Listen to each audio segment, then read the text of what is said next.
Good evening বন্ধুরা। তো দেখো আমার চা বসানো হয়ে গেছে।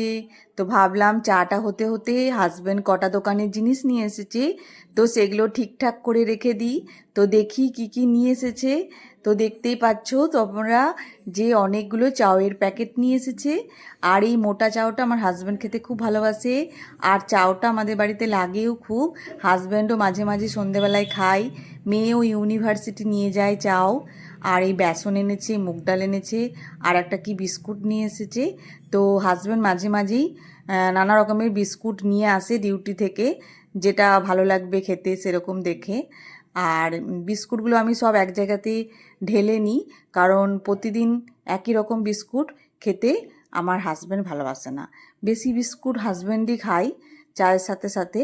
তো মেয়ে এত বিস্কুট খায় না, মেয়ে তো চাই কম খায়। তো এই একবারই হয়তো বিকেল দিকে খায়, তাও খুব কম, ইচ্ছে হলে খায়। তো চা দেখো আমার রেডি হয়ে গেছে। এরপর আমি চাটা সবাইকে দিয়ে দেব।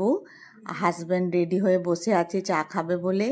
তো চাটা আবার আমি নিয়ে যাই। তো তোমাদের সবারই চা খাওয়া হলো বন্ধুরা? তো আমাদের দেখো চায়ের জন্য সবাই বসে আছে, হাজব্যান্ড বসে আছে, মা বসে আছে, সবাই টিভি দেখছে। আর সবাই আমরা একসাথেই টিভি দেখতে দেখতে সন্ধেবেলায় চাটা খাই এক জায়গাতে বসে। তো আমরা সবাই চা খেতে বসে গেলাম।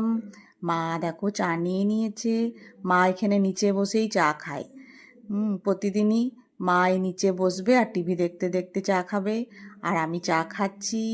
তোমরা সবাই চা খেয়ে নাও।